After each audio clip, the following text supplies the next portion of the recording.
Any questions? Yes. So chapter 3 is included in our exam. Chapter 3, there's some material that was not covered on the first exam, specifically the discrete joint probability and continuous joint probability. That material is also part of this exam. Any other question? Okay, before we go to the lecture, if you go to tracks, there's a line here. If you want to look at the video lectures, I made them available for today, for you today. So the lecture videos are posted. You can go and watch them if you like. I'm planning to post the notes for most of the lectures this afternoon. So in case you missed some of the notes, you can also take a look. I'll be available this afternoon in my office, again, Mondays from 3 to 5:30. So if you want to go and stop by and ask questions, you're welcome to stop by. Okay, so you go to this, I don't have internet here.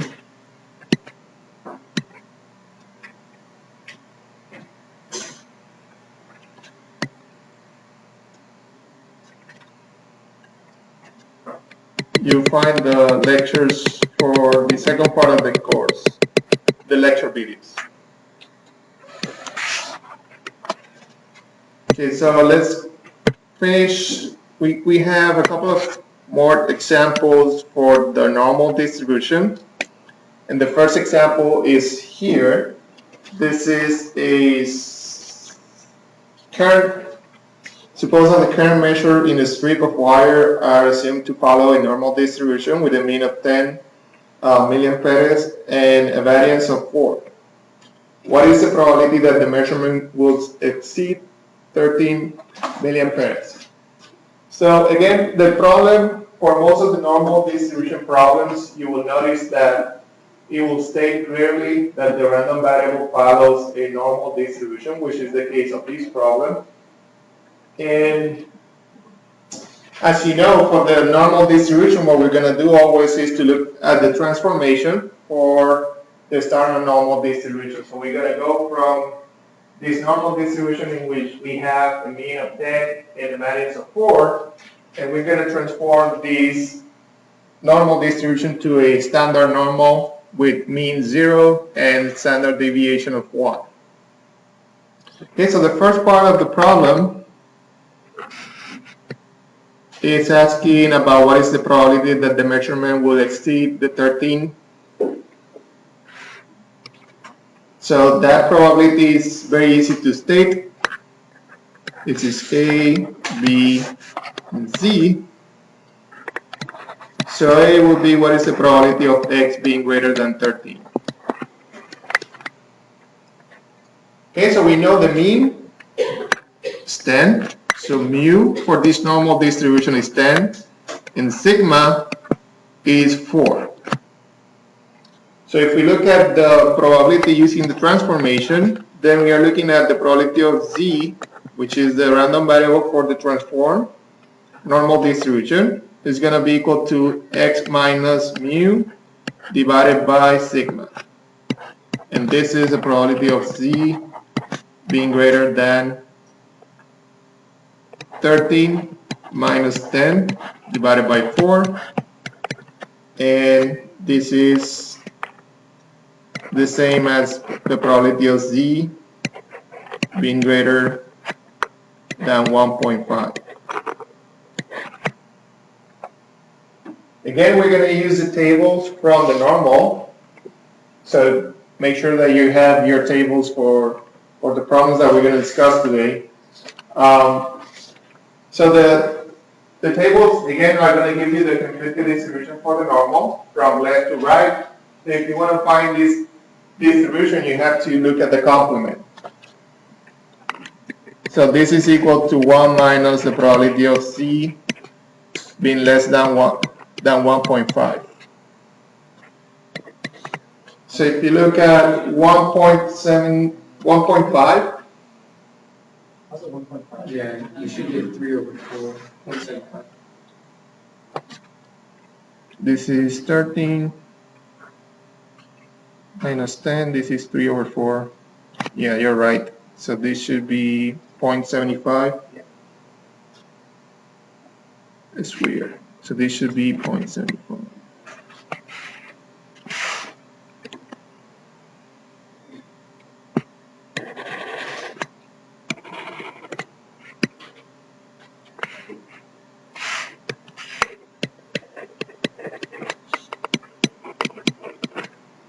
So we go here and look for 0.75.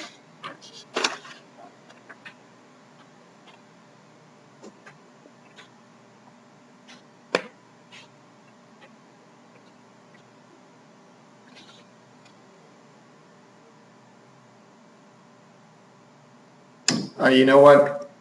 This is the variance. So that's why this should be sigma squared. So sigma should be equal to 2. I apologize for that. This is 2.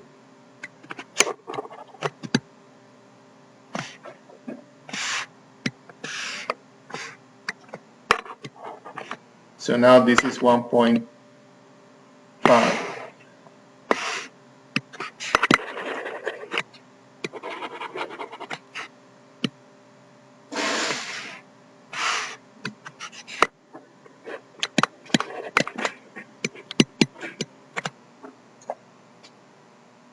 So again, the problem was giving you the variance. So I assume that was the standard deviation. The variance, you need to look at the square root of the variance, you get the standard deviation. So our standard deviation for this problem is 2. So now we get 1.5, and then we need to look at that in the table, and that's equal to what probability? This is 1 minus what?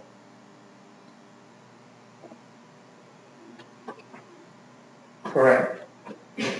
If I was able to find that number, it's 0.9233. 0.9332, I'm sorry. And this equals 0.06681. So as you can see, the probability is about 7%, which is very small. Now part B, any questions? Part B is, what is the probability that the current measurement is between 9 and 11? So we state this as x between 9 and 11. And if you look at the transformation, this is equal to minus 0.5 less than z less than 0.5. Now, in order to get this probability, again, what I'm doing here is to perform the same transformation that we did in the first part. I'm not going to write the same steps one more time. So I went from x to z, but you know what you need to do is to look at that transformation. And now, in order to get these numbers of these probabilities, we need to be careful, okay? Remember, we look at the curve as we discussed on Wednesday, and always we're going to get the probability from the left of the curve, right? So in order to get this probability that is in between, we need to look at the difference of these two probabilities. So this is going to be equal to the probability of z being less than 0.5 minus the probability of z being less than minus 0.5.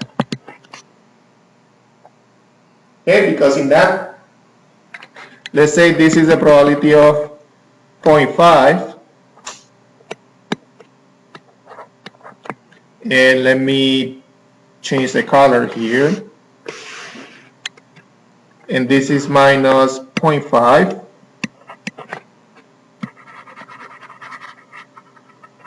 So in order to get this probability, which is the one that we are interested in, we need to subtract this portion, which is what we are doing here. Okay? So finding these numbers from the table, this is 0.69146 minus 0.30854. So the probability is 0.38292.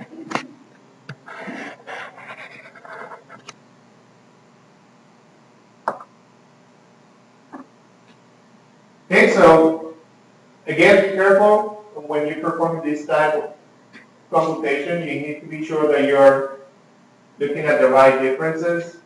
Probability is always stated from left to right, cumulative. Use the difference, this portion, which is the largest one, minus the smallest portion from the curve. Any questions?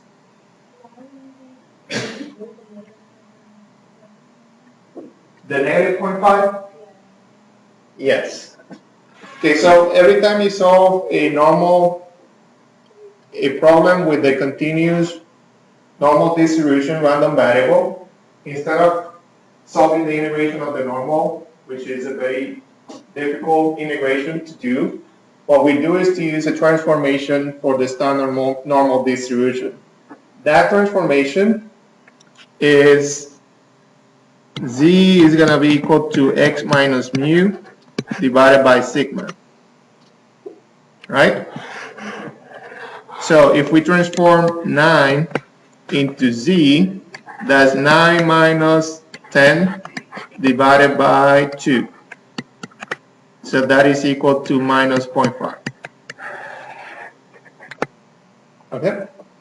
You do the same transformation for 11, that will give you 0.5. Any other questions?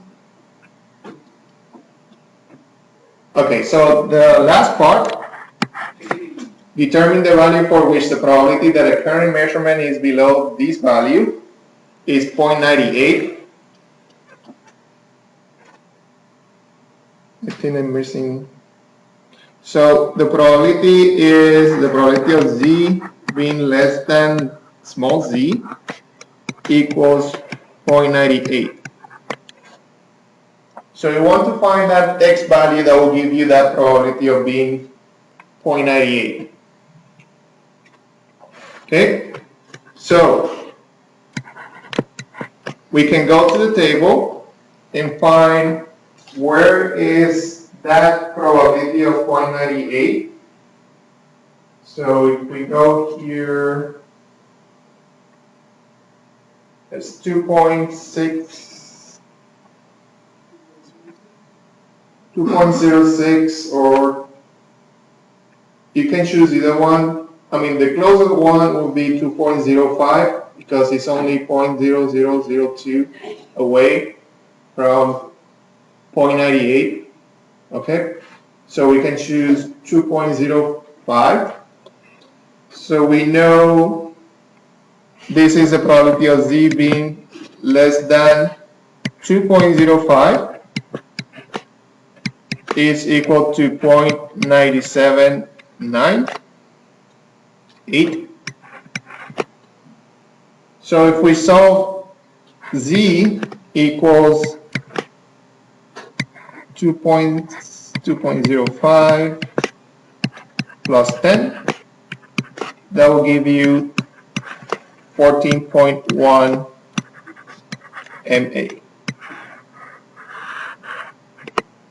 And again, what we are doing is we are solving this expression for x.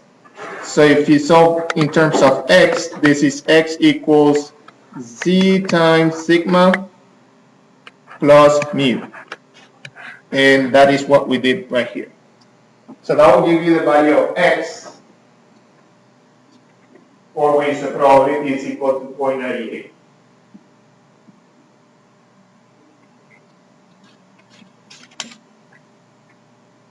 Any questions?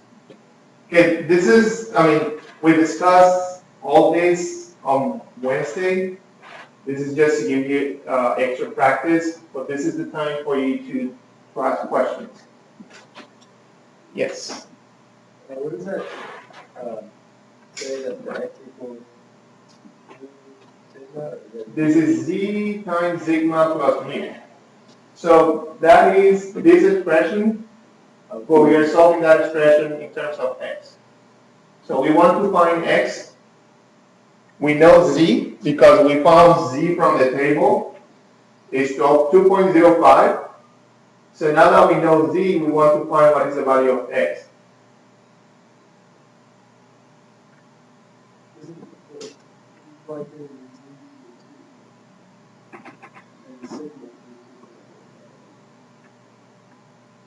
Yes, this is the same multiplication. Yeah, let's put this on the opposite. So this is z, sigma and z.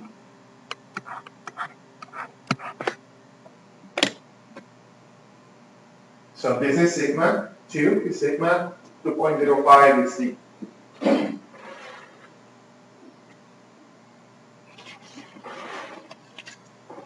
Okay, so let me give you an opportunity for a bonus point for our exam on Wednesday. So this is another problem for the continuous probability distribution for the normal. And I hope this will clarify any other questions that you might have about this distribution. So you can work in group of 2 or 3. And if you get this problem right, then I'll give you a point for the exam. On Monday, Wednesday, sorry.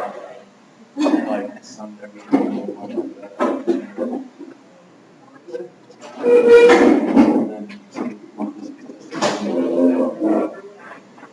So to solve this problem, you're going to need the table. So make sure that you have your table.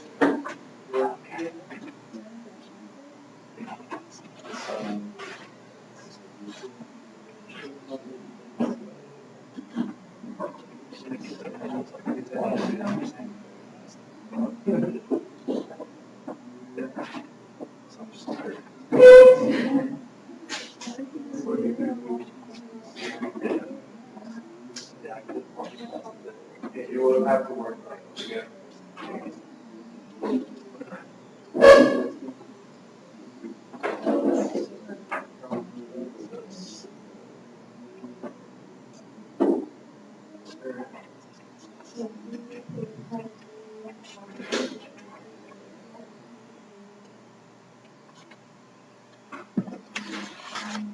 standard deviation is just sigma, right? It's not sigma squared. Yes.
This is cumulative, like 0 to 5.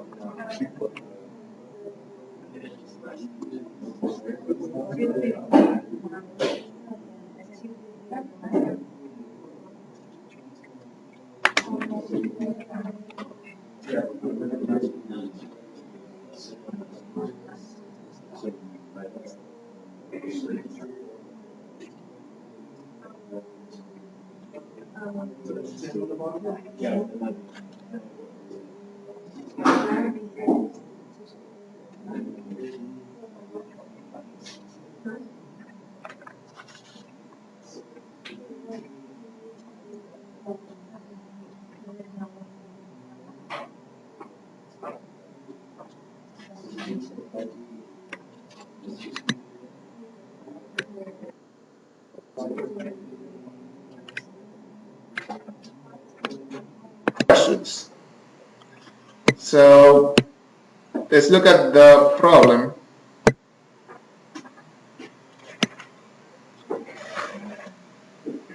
Okay, so you're familiar with the problem now. Let's go to part A.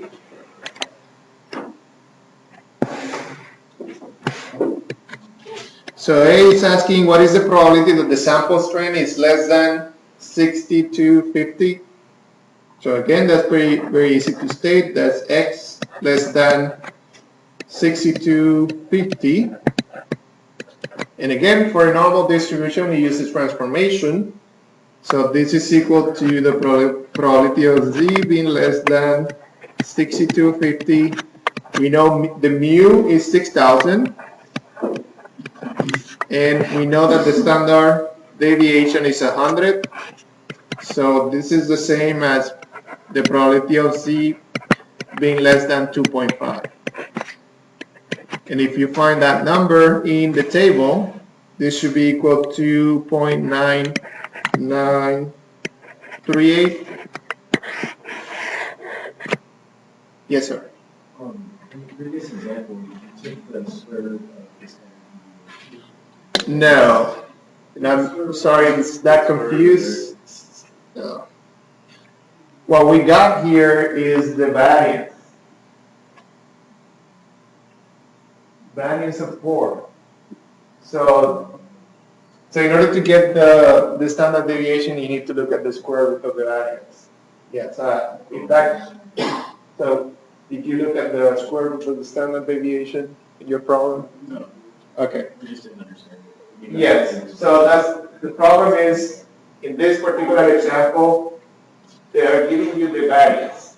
So in order to get the standard deviation, you look at the square root of the variance. But in this problem, I believe they're giving you the standard deviation. Yes, so you don't have to look at the square root of that. Any other questions? Okay, part B. What is the probability that the sample strength is between these two numbers? So probability of being between 5800 x less than 5900. So again, we look at the transformations here. Probability of 58 minus 6,000 divided by 100 less than Z less than 5900 minus 600 divided by 100. So this is the same as the probability of being minus 2 less than Z less than minus 1. Okay, so remember from this example, in order to get this probability, you're looking at something like this. So you want to find the probability in between, right? In that case, that will be minus 1 and minus 2 and minus 1. So you need to subtract this probability in order to get that one. So let me draw that graph again. So we have the normal distribution.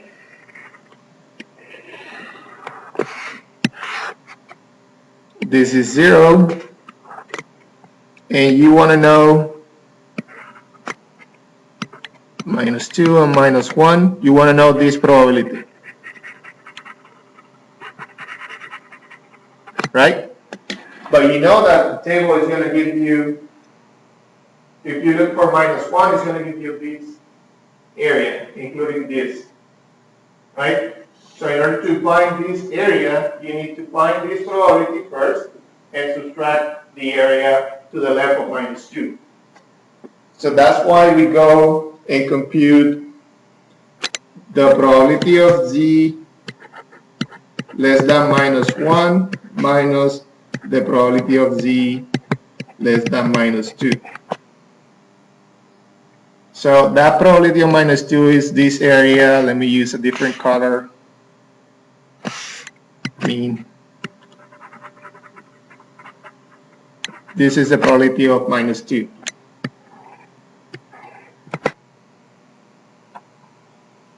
So you subtract this area, and then you find this probability.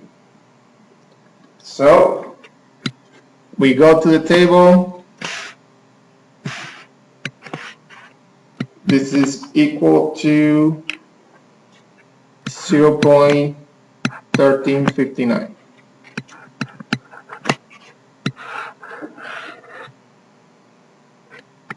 Part C. Any questions? Okay, part C again is similar to part C of the previous example, but in this case it is asking about the probability of x being greater than x equals 0.95. So this is the same as 1 minus 0.95 equals the probability of x being less than x. And again, you want to always look at the complement because the table is giving you the probabilities that are cumulative. So this is the same as saying that you're looking at the probability of x being less than x equals 0.05. So for this, you look at the transformation again. This is a probability of z being less than x minus 6,000 divided by 100 equals 0.05. And what is the value for 0.05 in the table? You can use negative 1.64 or negative 1.65. So this is equal to x minus 6,000 divided by 100 equals negative 1.65. So the value of x is 5,835.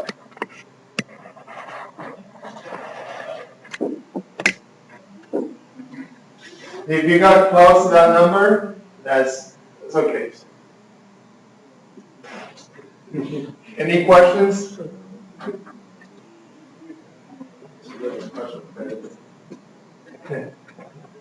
Now is right or wrong in order to get the +1 in the exam. Okay, so we have half an hour to go over the review. So unless you have any other questions, let's talk about the exam. So the exam will be very similar to what you saw in terms of the format, what you saw in the first exam.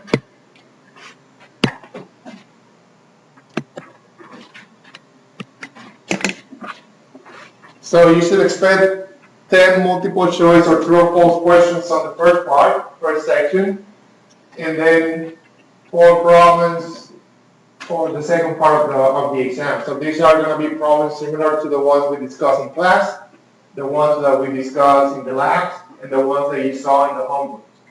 So similar type of problems. And in terms of the material, we are going to cover the last 2 topics from chapter 3, Discrete discrete joint probability distributions and continuous joint probability distributions.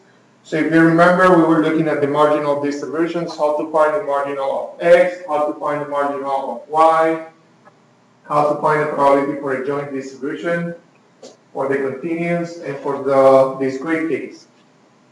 Then we have the material of the mean of the random variable, the variance of the random variable, and the covariance of the random variable. So from this topic, you should know how to compute the expected value of the random variable, which is the mean, using the continuous, for example, for the continuous random variable, the integration of x times f of x, that will give you the expected value of your continuous random variable. For the discrete random variable, you know they do the same thing, you multiply, but instead of integrating, you look at the summation of the values. For the variance, we have two formulas that you can use to compute the variance. The expected value of x squared minus the expectation of x squared, that's one of them. And the other one is the expected value of x squared minus mu squared. So you should know how to compute the variance, you should know how to compute the expectation, and also you should know how to compute the covariance of a random variable. And then we talk about the discrete probability distributions, in which we cover the binomial, the hypergeometric, we cover also the negative binomial, the geometric, and finally we cover the Poisson. So you should know how to determine if you need to use one of these 5 distributions to solve a problem. Excuse me. And finally, we discuss only two continuous probability distributions. We are the continuous uniform distribution and the normal distribution, which is the last thing we did. Okay, so all this material is for the second exam. Any questions? Again, these slides are available on tracks. In terms of preparation, again, you can read the textbook, but again, I can tell you that if you go over the notes and just, understand the problems that we cover in class, the labs, and the homework, you should do well in the exam. So study the lecture slides and the homework. You can bring a 8.5 times 11 handwritten sheet with formulas on both sides, and you're also allowed to bring your previews from the first exam, your formula sheet of the first exam, which I gave you back with your exam to the second exam. Remember, do not write definitions. So there were some of you who made some points in the exam because there were some definitions in the formula sheet. You have to turn in your formula sheet with your exam, and you need to bring your calculator. Any questions about this? Yes, sir. So we couldn't like write when you use which distribution, like hypergeometric line? That's a good question. Yes, for the distribution, you can write the formula, and you can say n means this, x means this. That's information that you can include. Yes. So the parameters, what the parameters are, you can put that in your formula sheet. You said we use the previous one, so we can have 2 formula sheets? You can use the previous one and then create one for this one. It's not, but I don't want you to go right to formula sheet for this exam. Anyway, the important thing about the formula sheet is that I think it's a good tool for you to study. When you get to the exam, you only have 1 hour and 20 minutes to solve your exam, so it's not like you can go with the formula sheet to solve the problems. Yes, sir. Are we gonna need the formulas from the first class? I would say you don't need them, but I just want to give you the in case you want to refer back to them, you have them. But I don't think you're gonna use them. Yeah. This is gonna be more focused on the material of what we cover after the first exam. And yes, I believe you're not gonna need it, but in case you want to refer back to that, you can use it. So the exam is closed book. In notes, you're allowed to use your formula sheet. The only other item you be allowed to have in your desk is your calculator. And remember to show your work formulas using your solution. One thing that I want to clarify is if you're solving a problem with the binomial, you know we have the table. So you can state the formula with the parameters and you can use the table to get the solution. Okay, so for the binomial, you have a table, you can use it. I will provide you with the tables in the exam, you don't have to bring them. Same thing for the Poisson. So you can state the Poisson formula and use the table to find the probabilities. And of course, for the normal, you're going to need the tables as well. All the information from the tables is going to be supplied in the exam. Okay, so you don't have to bring your tables. Okay? Now, let's discuss. I just want to go over some examples about the material that you can see in the exam. So I have examples from different topics. The first one is from the material that we cover at the beginning of the second portion of your course. And these are problems that are coming from your homework.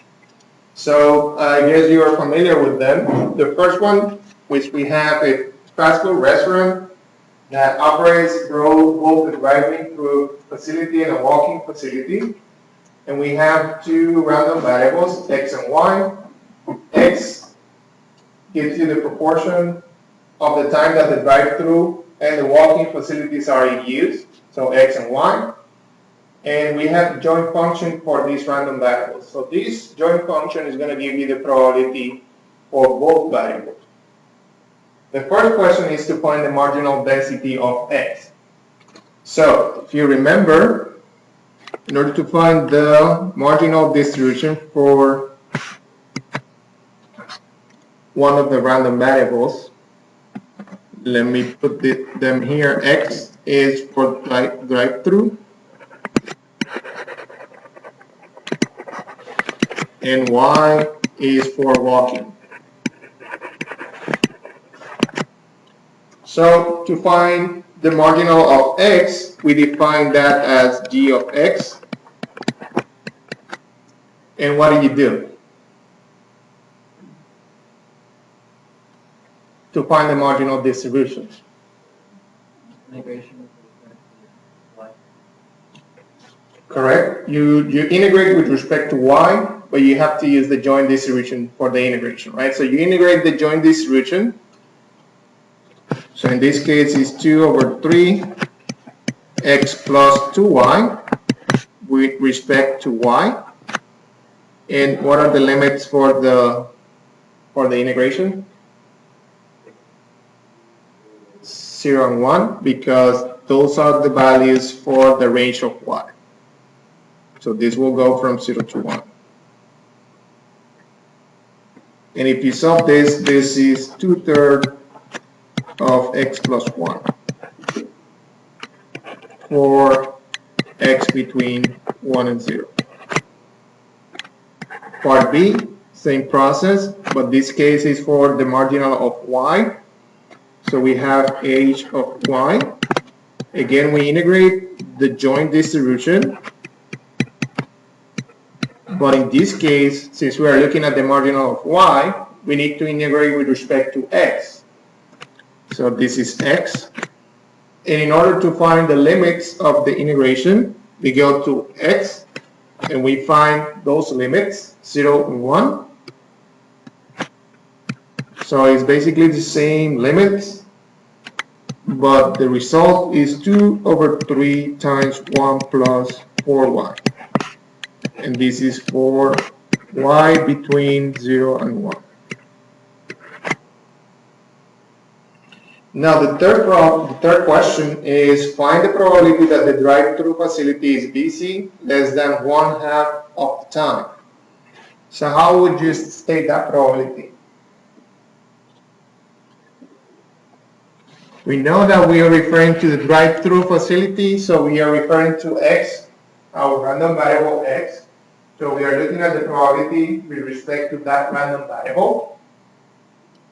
half of the time, that's one half. So this is the probability of x being less than 1/2.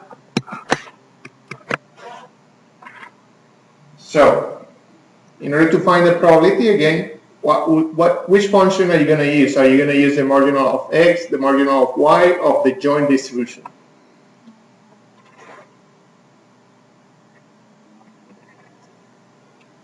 Marginal of x, correct? Because this is going to give you the function in terms of x. Next is your random variable for the type group.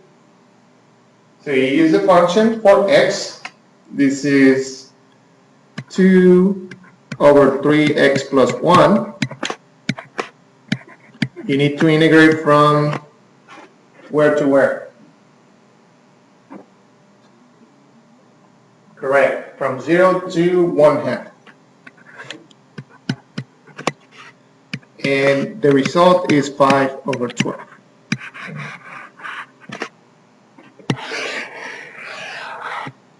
When you state your marginals, make sure that you always include the range for your variable. Okay, this is also part of the solution. Because if you say you don't put this, then you're saying that that function is valid from minus infinite to positive infinite. Yes? So after you integrate to get the marginal density, you integrate again to get the probability. That's a good question. So what we're doing are two different things. For the first part, what we're doing is we're getting the joint. This function contains both variables x and y. And we are trying to find from this function what is the function that describes the probability only for x. So first we have both variables in that function. The marginal is going to give you the probability only in terms of one of the variables. So in order to get those marginals, yes, you need to integrate for first. You see the integration is with respect to, when you find the marginal of x, you're integrating with respect to y. What you're trying to do is to get rid of y from the function. So that's the objective. When you find the marginal, you're trying to get rid of the other variable. Okay? So the function is in terms, when you end up integrating, the function will give you a function in terms of x. For the marginal of x, for y, it's going to give you a function in terms of y. This is going to give you the probabilities for those random variables. Now you don't have any y's here, so you don't have any x here. Now part C is asking you about the probability for the random variable x. So yes, you need to use this function, and now you don't integrate with respect to y, you integrate with respect to x to get that probability. But that's a very good question. Okay? So, yes, you're integrating twice, but the purpose of this integration is to get rid of y. So you're taking that y out of the function. And here you're finding the probability. You're integrating with respect to different variables. Okay? Any other questions? Good. So let's move to the next problem. So that covers the joint functions. Here is an example of how to find the variance for a random variable. So here we have for a lab assignment, if the equipment is working, the density function of the observed outcome x is this one. So this is your function for the probability of x. This is a continuous random variable. So the question is asking, find the variance and the standard deviation for this random variable x. Okay? So we know how to find the variance, and that formula is the variance of x equals the expected value of x squared minus the expected value of x squared. Okay, so make sure that you understand the difference. Here you have the square, so this is x squared. You're finding the expected value of x squared. Here you find the expected value of x, and then you square that value. So they're different. Okay, so in order to find the expected value of x for a continuous random variable, you know that is equal to the mean. If for a continuous random variable, you know that to find the expected value, that is the integration of x times f of x dx. And that's given. We know what is the function, f of x, we have that function. Problem is giving you the function. And it's giving you also the limit. So you go from 0 to 1 to 1 minus x, and all these times x dx. Because that's, we're multiplying x times your function. Okay, so don't forget about that x. So the function times x dx. So if you solve this integral, you get the integration from 0 to 1, x minus x squared dx, and that is 1 over 3.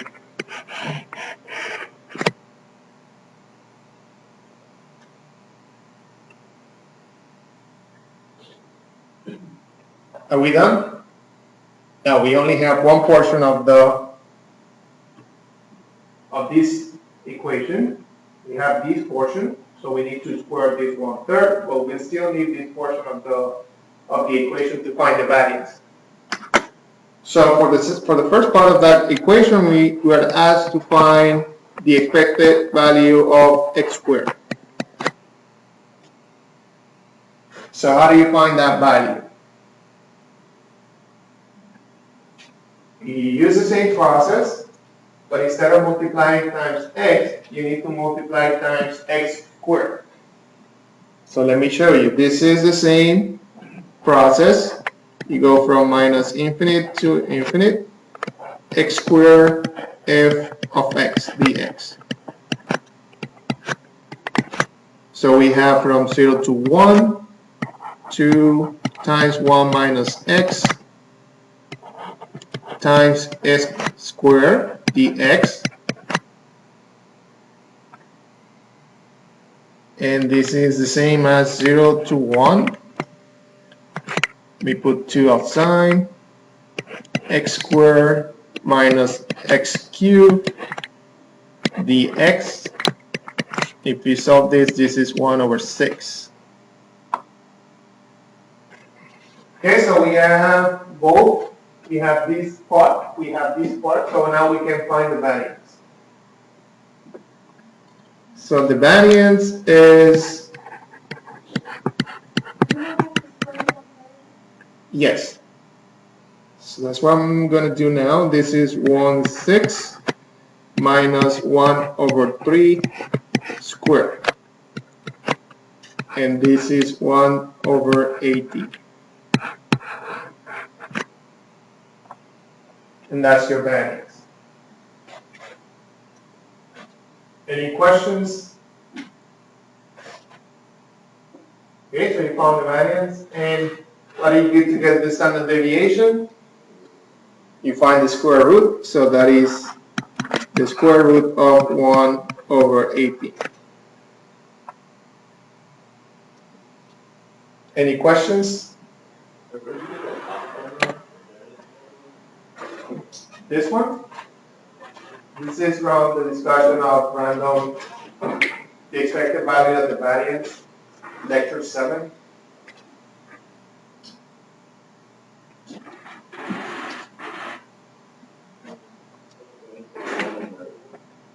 Yes.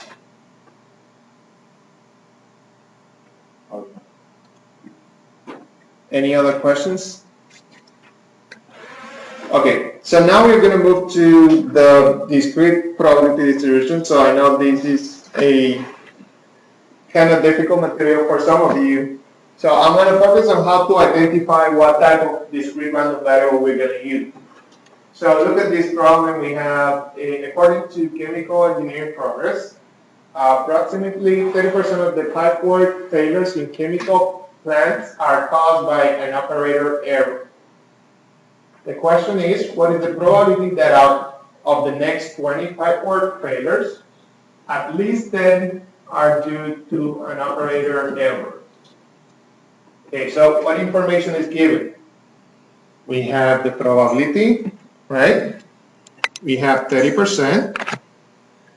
We have the next number of trials, talking about the next 20 trials. And you want to know from those 20 trials, what is the probability that at least 20 are failures? So if you remember the definition of a random variable that follows a binomial is you wanted to determine from the next number of trials how many are successes or successes. Okay? How many of the next n amount of trials are successes? So this problem fits that description. What is the probability that out of the next 20 pipework failures, at least 10 are due to an operator error? If this question was something like, what is the probability that the 13th failure occurred on the 20th trial, what type of distribution are you looking at? Negative binomial. Because the negative binomial is for what is the probability that the 10th success occurred on the 20th trial. So you see the difference? It's very important for you to understand what the difference is, okay? This one is looking at the number of successes in the next few trials. The negative binomial is looking at these many successes in these many trials. Okay, so you have a specific number of successes for the negative binomial. Here we don't have a specific. Okay, so this problem fits this description, the number of trials that result in a success. This binomial with probability 0.3 and n equals 20. So the first part is the probability of that x being greater than 10. So this is 1 minus the probability of x being less than 10.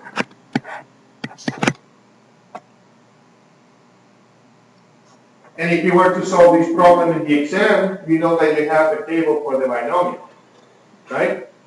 So you can state the formula like this: 1 minus the summation from x equals 0 to 9 of 20 x 0.3 x 1 minus 0.3 20 minus x, and then find that probability from the table. For this is going to be 0.9520, and this is 0.048. Try to find that number from the table. So again, you go to the binomial table.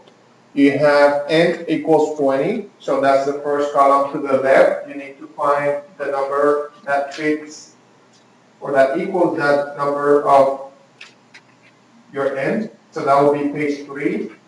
You go to the table in which you have 20, and then the number of successes are 9 for the probability of 0.3. That's 0.9520.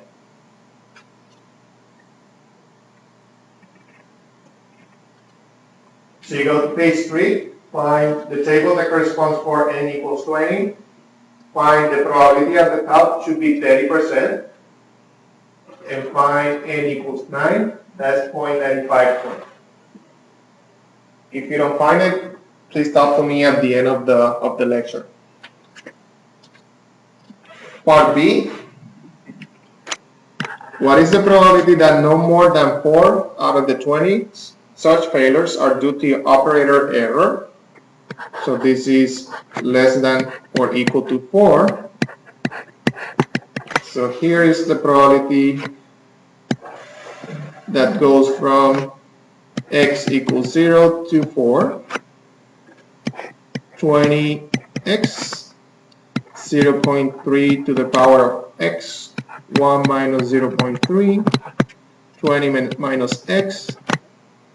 And if you go to the table again, you can find for n equals 20, probability 0.3, you find r equals 4 is 0.2375.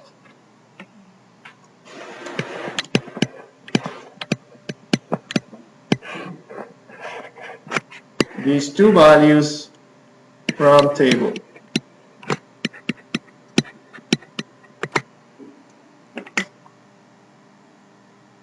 Well, not this one, I'm sorry. This value is not coming from the table. This one is. Let me clear.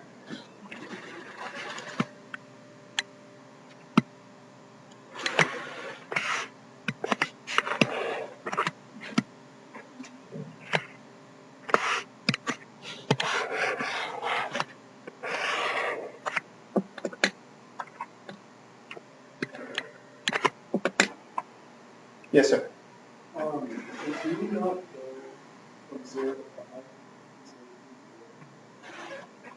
In this body, from 0 to 5. well, just what's the difference between E of x is less than 10 and E of x is less than or equal to? Yes, that's a good point. You can express this in different ways. This is the same as saying 1 minus p x less than or equal to 9. And this will be the same as p x less than 5. It's the same thing. Because in this one, you're not including 5. So you'll go from 0 to 4 anyways. But on the table, that one, that's On the table, this one is for 4. Because here you have the less than or equal sign, so that means that 4 is included. If you don't have this line here, it will go up to 3. Yes. So that means that 4 is included. This means that 10 is included. Okay? This means that 9 is included. This means that 10 is not included. Yes. Okay? That's a good question. Any other questions? Okay, so this is an example for the binomial. Let me talk really quick about the next few examples. I just want you to identify the distribution. So the next problem is a random committee of size 3 is selected from 4 doctors and 2 nurses. Write a formula for the probability distribution of the random variable x representing the number of doctors on the committee. If you were to use a formula for the ones you know to solve this problem, you have 7 different, well, you have 2 types of professionals here, doctors and nurses. If you want to select from this group of 6, you want to select a group of 3. Okay? And you want to know what is the probability that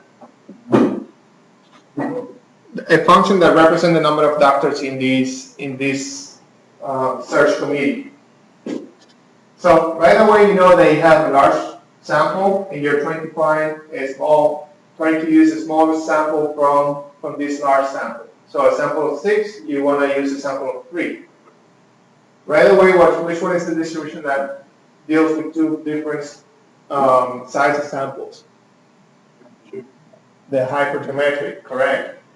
Okay, so your n, arch n, will be the size of 6 or 7.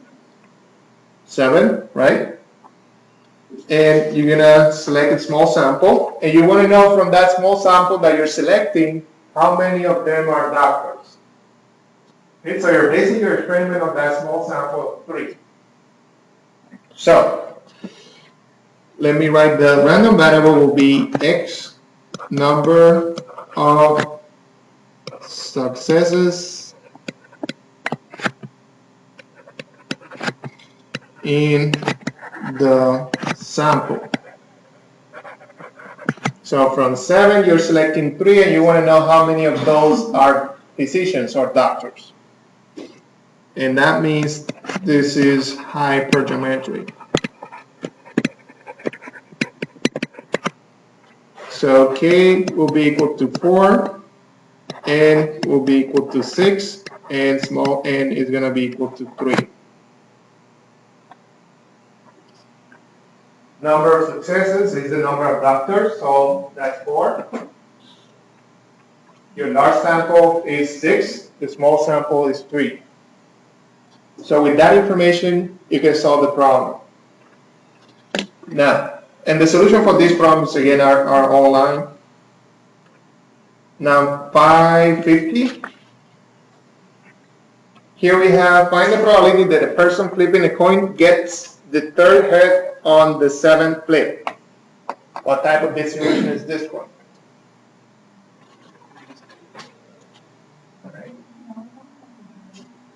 Negative binomial.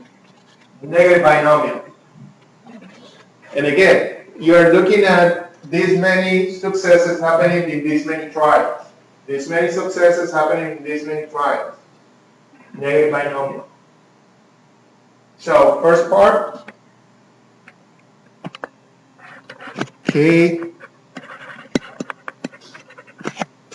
success occurring on trial X, that is negative binomial.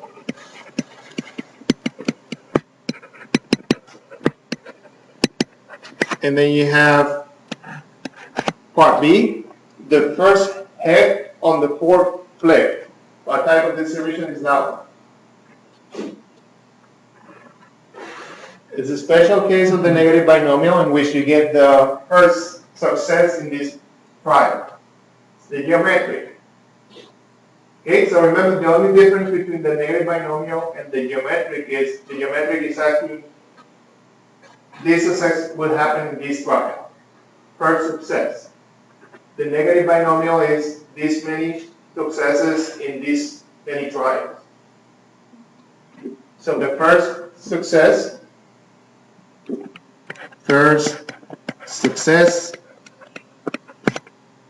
occurring on trial X. That's geometric.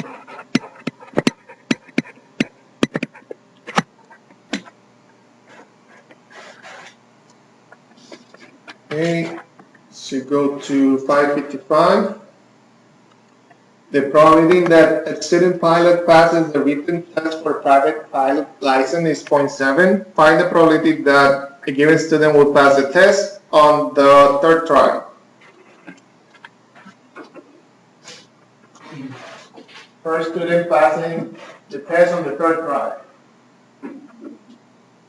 What type of distribution? Again, we are referring to the first success. Geometric, correct. Same for the other one. First success happening before the 4th trial, first success happening in this trial. First success, geometric, right away. What is the probability that this first event happened in these many trials? Geometric.